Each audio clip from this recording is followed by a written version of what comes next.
37. Os primeiros evangelistas. Os apóstolos eram membros da família de Jesus e o haviam acompanhado em suas viagens a pé pela Galileia. Tinham compartilhado de suas dificuldades e fadigas. Haviam escutado seus discursos, andado e conversado com o Filho de Deus. E por meio de suas instruções diárias, tinham aprendido a trabalhar para dignificar a humanidade. Ao Jesus atender às vastas multidões que se reuniam em torno dele, os discípulos o acompanhavam, ansiosos para obedecer às suas ordens e aliviar seu trabalho. Ajudavam a organizar o povo, a levar os enfermos ao Salvador e a promover o conforto de todos. Observavam os ouvintes interessados, explicavam-lhes as Escrituras e trabalhavam de várias maneiras para seu benefício espiritual. Ensinavam o que tinham aprendido de Jesus e obtinham dia a dia uma rica experiência. No entanto, precisavam também aprender trabalhando sozinhos. Ainda necessitavam de muita instrução, grande paciência e amabilidade. Então, enquanto ainda estava pessoalmente com eles, para indicar-lhes os erros, aconselhá-los e corrigi-los, o Salvador os enviou como seus representantes. Enquanto tinham estado com Cristo, muitas vezes os discípulos haviam ficado desorientados pelos ensinos dos sacerdotes e fariseus, mas apresentavam suas preocupações a Jesus. Ele lhes apresentara as verdades bíblicas em contraste com a tradição. Assim lhes havia fortalecido a confiança na palavra de Deus, libertando-os também, em grande parte, do medo dos rabinos e de sua escravidão à tradição. No preparo dos discípulos, o exemplo do Salvador tinha sido muito mais eficaz que a simples instrução doutrinária. Ao serem separados dele, todo olhar e cada palavra e entonação lhes voltava à memória. Muitas vezes, quando em conflito com os inimigos do Evangelho, repetiam suas palavras e, ao verem o efeito produzido sobre o povo, eles se alegravam muito. Chamando os 12 para junto de si, Jesus ordenou-lhes que fossem de 2 em 2 pelas cidades e aldeias. Nenhum deles foi enviado sozinho, mas irmão foi em companhia de irmão, amigo foi ao lado de amigo. Dessa maneira, poderiam se ajudar e animar uns aos outros, aconselhando-se entre si e orando um com o outro, a força de um suprindo a fraqueza do outro. Da mesma forma, ele enviou posteriormente os 70. Era o plano do Salvador que os mensageiros do Evangelho assim se relacionassem. A obra evangelística em nossos dias teria muito mais sucesso se esse exemplo fosse mais seguido. A mensagem dos discípulos era a mesma de João Batista e do próprio Cristo. Está próximo o reino dos céus. Não deviam discutir com o povo se Jesus de Nazaré era ou não o Messias, mas deviam fazer em seu nome as mesmas obras de misericórdia que ele realizara. Ele lhes ordenou: curem os enfermos, ressuscitem os mortos, purifiquem os leprosos, expulsem os demônios. Vocês receberam de graça, deem também de graça. Durante seu ministério, Jesus passou mais tempo curando os doentes do que pregando. Seus milagres mostravam a veracidade de suas palavras, de que não viera destruir, mas salvar. Sua justiça ia adiante dele, e a glória do Senhor servia-lhe de retaguarda. Aonde quer que fosse, a fama de sua misericórdia ia à frente. Por onde havia passado, os que tinham sido objeto de sua compaixão se alegravam na saúde e experimentavam as forças recém-adquiridas. Multidões se reuniam em torno deles para ouvir de seus lábios as obras que o Senhor realizara. Sua voz foi o primeiro som que muitos ouviram.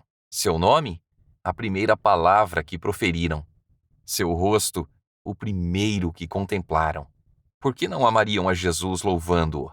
Quando ele passava pelas cidades e aldeias, era como uma corrente vital, transmitindo vida e alegria por onde quer que andasse. Os seguidores de Cristo devem trabalhar como ele trabalhou. Precisamos alimentar os famintos, dar roupas aos que necessitam e confortar os doentes e aflitos. Devemos ajudar os que estão em desespero e oferecer esperança aos abatidos. E a nós também se cumprirá a promessa: tua justiça irá adiante de ti, e a glória do Senhor será a tua retaguarda. O amor de Cristo, manifestado em abnegado serviço pelos outros, será mais eficaz em reformar os malfeitores do que a espada ou os tribunais de justiça.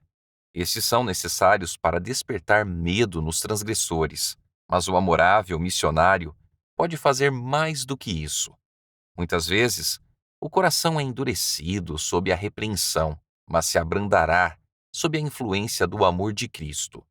O missionário pode não somente aliviar os incômodos físicos, mas também conduzir o pecador ao grande médico, o qual é capaz de purificar da lepra do pecado. É plano de Deus que os doentes, infelizes e os possuídos de espíritos maus ouçam sua voz por meio de seus servos. Mediante seus instrumentos humanos, deseja ser um consolador que o mundo jamais conheceu. Em sua primeira viagem missionária, os discípulos deviam ir exclusivamente em busca das ovelhas perdidas da casa de Israel. Se nesse momento tivessem pregado o evangelho aos gentios ou samaritanos, teriam perdido a influência para com os judeus. Ao despertar os preconceitos dos fariseus, teriam se envolvido em conflitos que os teriam desanimado no início de seus trabalhos. Mesmo os apóstolos demoraram a compreender que o evangelho devia ser levado a todas as nações. Enquanto eles próprios não fossem capazes de entender essa verdade, não estariam preparados para trabalhar pelos gentios. Se os judeus recebessem o evangelho, Deus os faria seus mensageiros aos gentios, como planejava. Desse modo, eram eles os que deviam ouvir primeiro a mensagem de salvação. Por todo o campo de trabalho de Cristo, havia pessoas despertas que compreendiam as próprias necessidades e que estavam com fome e sede da verdade. Chegara o tempo de enviar as boas novas de seu amor a esses corações ansiosos. A todos esses, os discípulos deviam ir como seus representantes.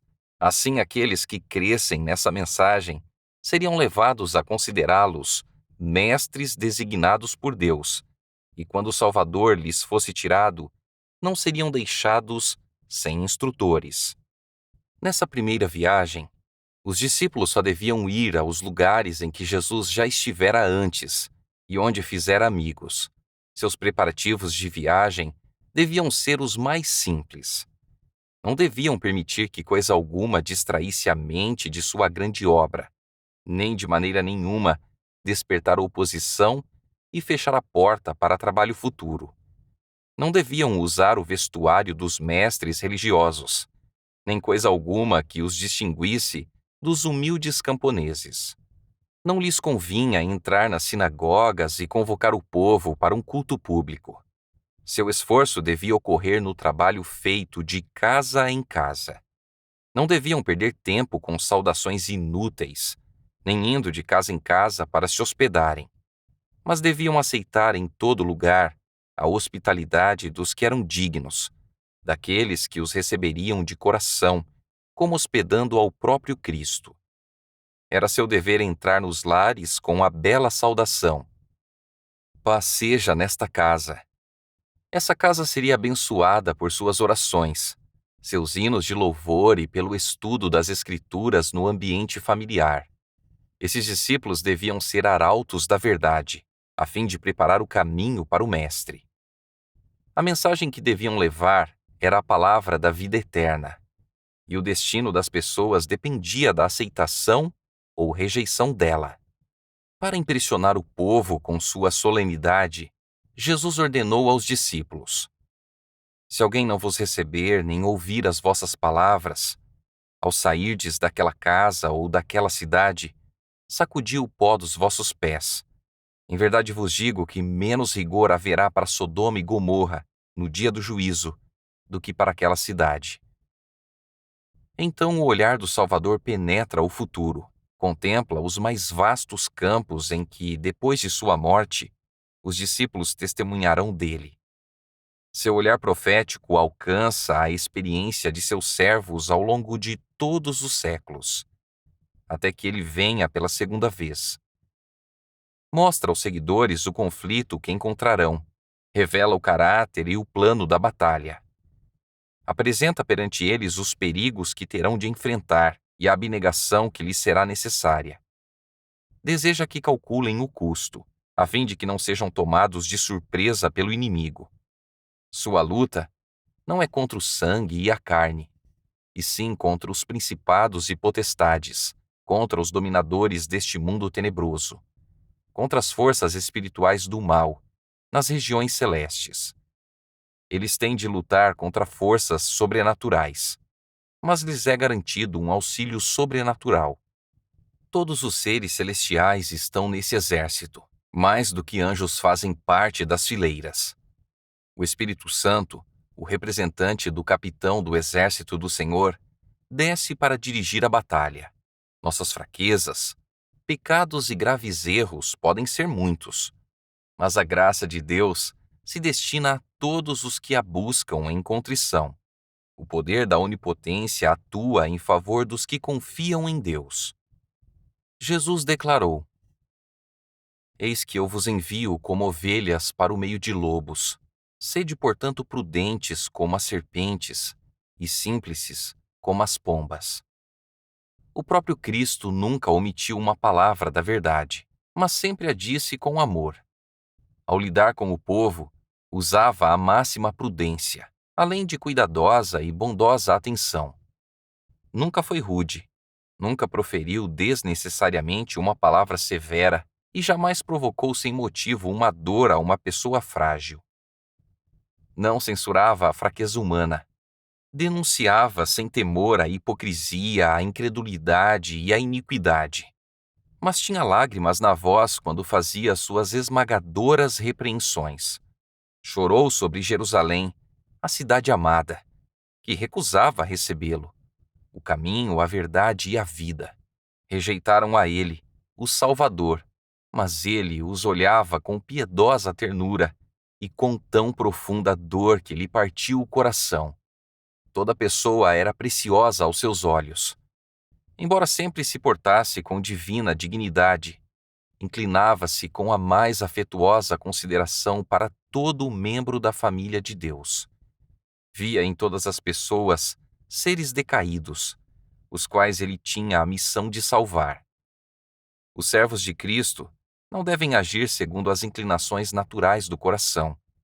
Precisam de íntima comunhão com Deus, a fim de que, sob provocação, o próprio eu não sobressaia e eles despejem uma enxurrada de palavras inconvenientes.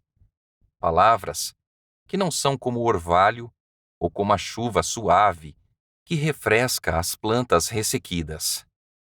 É isso que Satanás quer que façam, pois esses são seus métodos. É o dragão que está irado. É o espírito de Satanás que se revela em fúria e acusação. Mas os servos de Deus devem ser seus representantes. Ele quer que usem apenas a moeda do céu, a verdade que apresenta a imagem e a inscrição de Deus. O poder para vencer o mal é o poder de Cristo. A glória dele é a sua força. Devem fixar os olhos em sua beleza de caráter. Podem então apresentar o Evangelho com divina sensibilidade e amabilidade.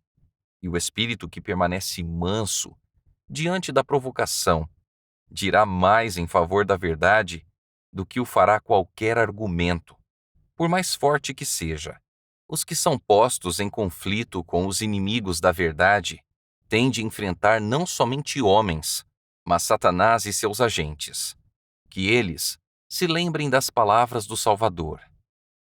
Eis que eu vos envio como cordeiros para o meio de lobos. Descansem no amor de Deus, e o espírito permanecerá calmo, mesmo quando forem pessoalmente maltratados. O Senhor os revestirá da armadura divina. Seu Santo Espírito influenciará a mente e o coração, de modo que a voz não se assemelhe ao uivo dos lobos.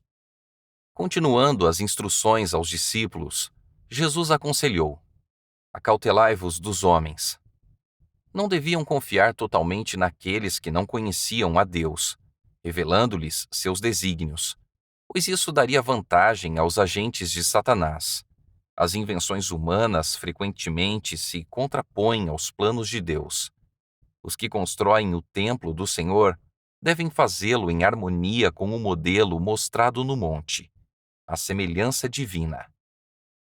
Deus é desonrado e o evangelho traído quando seus servos confiam no conselho de pessoas que não são dirigidas pelo Espírito Santo.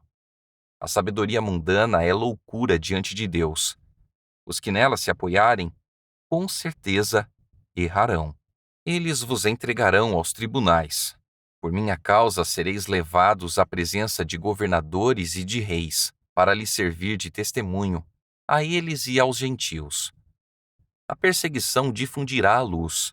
Os servos de Cristo serão conduzidos perante os poderosos do mundo, os quais, a não ser assim, talvez nunca ouviriam o Evangelho.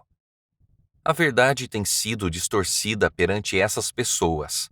Têm ouvido falsas acusações a respeito da fé dos discípulos de Cristo. Muitas vezes, a única maneira pela qual podem chegar ao conhecimento de seu verdadeiro caráter é o testemunho dos que são levados a julgamento por causa de sua fé. Sob interrogatório, é exigido que eles respondam, e seus juízes têm de escutar o testemunho apresentado. A graça de Deus será concedida aos seus servos, para que possam enfrentar a emergência. Naquela hora, disse Jesus, vos será concedido o que haveis de dizer, visto que não sois vós os que falais, mas o Espírito de vosso Pai é quem fala em vós. Quando o Espírito de Deus iluminar a mente de seus servos, a verdade será apresentada em seu divino poder e preciosidade. Os que rejeitam a verdade se erguerão para acusar e oprimir os discípulos. No entanto, diante de preconceito e sofrimento, e mesmo da morte, os filhos do Senhor devem revelar a mansidão de seu divino exemplo. Assim se verá o contraste entre os instrumentos de Satanás e os representantes de Cristo. O Salvador será erguido perante os governantes e o povo. Os discípulos foram revestidos da coragem e força dos mártires, apenas quando essa graça se tornou necessária. Então se cumpriu a promessa do Salvador. Quando Pedro e João testificaram perante o conselho do Sinédrio, as pessoas admiraram-se e reconheceram que haviam eles estado com Jesus. Sobre Estevão, está escrito que todos os que estavam assentados no Sinédrio, fitando os olhos nele, viram o seu rosto, como se fosse rosto de anjo. Essas pessoas não podiam resistir à sabedoria e ao Espírito, pelo qual ele falava. E Paulo, escrevendo a respeito do próprio julgamento na corte dos Césares, disse: na minha primeira defesa ninguém foi a meu favor. Antes, todos me abandonaram. Mas o Senhor me assistiu e me revestiu de forças, para que por meu intermédio a pregação fosse plenamente cumprida, e todos os gentios a ouvissem, e fui libertado da boca do leão. Os servos de Cristo não deveriam se preocupar em preparar discursos para apresentar quando levados a juízo. Sua preparação deveria ser feita dia a dia, guardando na mente as preciosas verdades da palavra de Deus e fortalecendo a própria fé por meio da oração. Quando levados a julgamento, o Espírito Santo lhes traria à memória exatamente as verdades que fossem necessárias. Um esforço diário sincero para conhecer a Deus e a Jesus Cristo, a quem ele enviou, traria poder e eficiência ao coração. O conhecimento obtido por meio de dedicado estudo das Escrituras surgiria como um lampejo iluminando a memória no momento oportuno. Se alguém, porém, houvesse negligenciado se relacionar com as palavras de Cristo, se nunca tivesse experimentado o poder da graça na provação, Não poderia esperar que o Espírito Santo lhe trouxesse à lembrança suas palavras. Deviam servir diariamente a Deus com coração não dividido e então confiar nele. A inimizade contra o Evangelho era tão implacável que até os mais afetuosos vínculos terrestres seriam desconsiderados.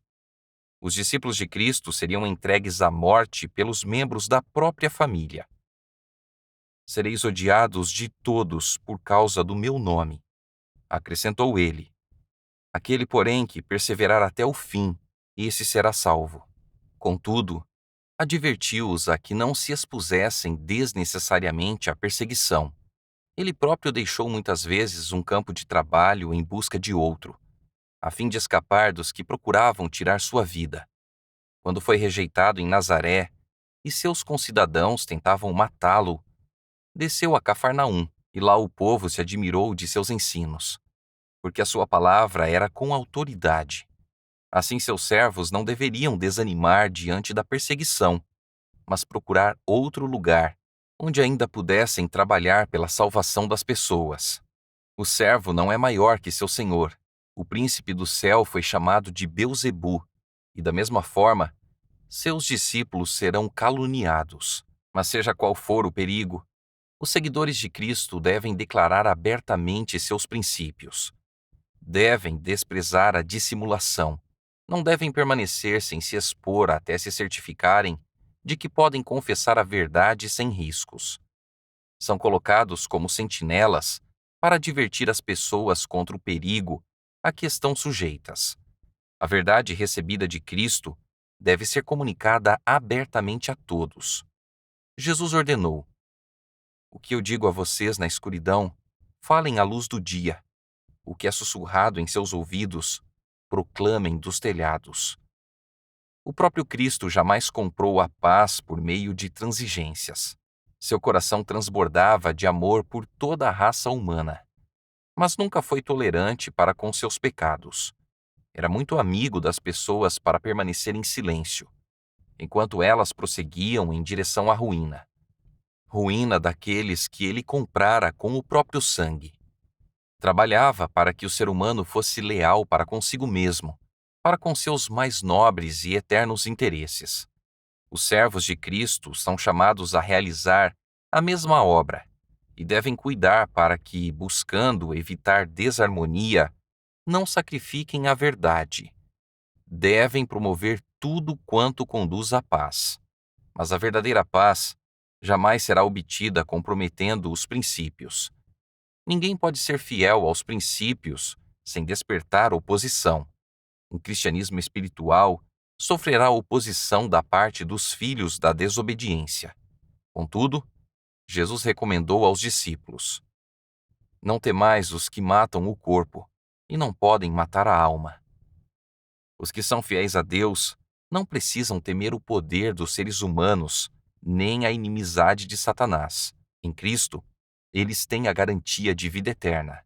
Seu único medo deve ser renunciar à verdade, traindo assim a confiança com que Deus os honrou. É obra de Satanás encher o coração dos seres humanos de dúvida. Ele os leva a considerar a Deus como um severo juiz, tenta-os a pecar e depois a se julgarem pecadores demais para que se aproximem de seu Pai Celestial, ou para que despertem sua piedade. O Senhor compreende tudo isso. Jesus garante aos seus discípulos a compaixão de Deus para com eles em suas necessidades e fraquezas. Nenhum suspiro é dado, nenhuma dor é sentida, desgosto algum fere a alma sem que faça também palpitar o coração do Pai.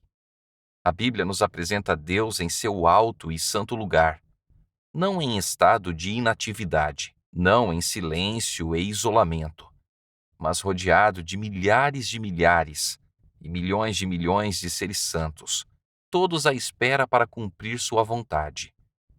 Por meios que não conseguimos compreender, está em ativa comunicação com todas as partes de seu domínio. No entanto, é neste mundo minúsculo, nas pessoas para cuja salvação entregou seu Filho unigênito, que se centraliza seu interesse, bem como o de todo o céu. Deus se inclina de seu trono para escutar o clamor do oprimido. A toda súplica sincera responde: Eis-me aqui. Ergue o aflito e o oprimido. Em todas as nossas aflições, ele também é afligido. Em toda a tentação e em toda a prova, o anjo de sua presença está perto para livrar. Nem mesmo um pardal cai no chão sem o conhecimento do Pai. O ódio de Satanás contra Deus o leva a odiar todo o alvo de amor do Salvador. Busca manchar a obra de Deus e tem prazer em destruir até as criaturas irracionais. É unicamente pelo cuidado protetor de Deus que as aves são preservadas para nos animar com seus cânticos alegres. Ele não esquece nem os pequenos passarinhos. Portanto, não tenham medo. Vocês valem mais do que muitos pardais. Jesus continua: Se vocês me confessarem diante das pessoas, eu os confessarei diante de Deus e dos santos anjos. Vocês devem ser minhas testemunhas na terra, canais por onde minha graça possa fluir para curar o mundo. Assim, serei o representante de vocês no céu. O Pai não vê o caráter falho, mas olha para vocês, revestidos da minha perfeição. Sou o meio pelo qual as bênçãos do céu descerão sobre vocês. E todo aquele que me confessa, partilhando meu sacrifício pelos perdidos, será declarado como participante na glória e alegria dos salvos. Aquele que confessa a Cristo precisa tê-lo habitando em si. Ninguém consegue transmitir aquilo que não recebeu.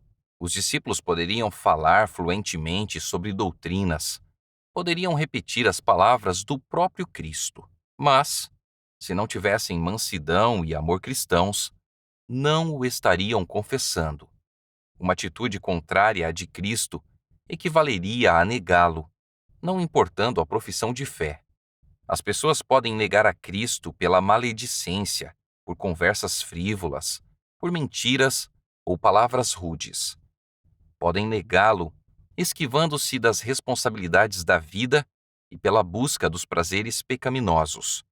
Podem negá-lo conformando-se com o mundo, adotando uma conduta indelicada, apegando-se às próprias opiniões, justificando a si mesmos, nutrindo dúvidas, provocando dificuldades desnecessárias e consentindo em ficar na escuridão.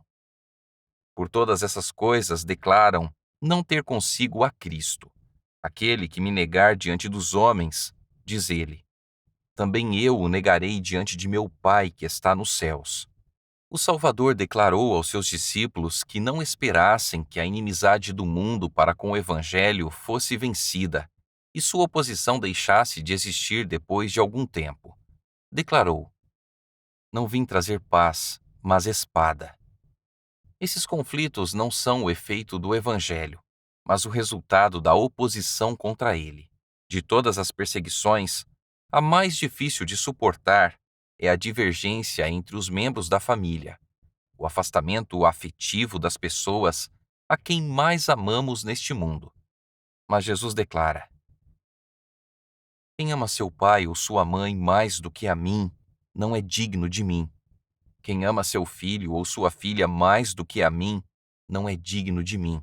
E quem não toma a sua cruz e vem após mim, não é digno de mim. A missão dos servos de Cristo é uma elevada honra, uma sagrada responsabilidade. Quem vos recebe, diz ele, a mim me recebe, e quem me recebe, recebe aquele que me enviou.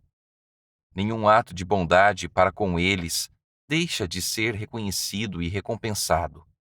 E no mesmo reconhecimento, ele inclui os mais fracos e humildes da família de Deus. Quem dera beber, ainda que seja um copo de água fria, a um destes pequeninos, os que são como crianças na fé e no conhecimento de Cristo. Por ser este meu discípulo, em verdade vos digo que de modo algum perderá o seu galardão. Assim o Salvador terminou suas instruções. Em nome de Cristo, os 12 escolhidos saíram, como ele mesmo fizera, a evangelizar os pobres, a curar os quebrantados de coração, a apregoar liberdade aos cativos, a dar vista aos cegos, a pôr em liberdade os oprimidos, a anunciar o ano aceitável do Senhor.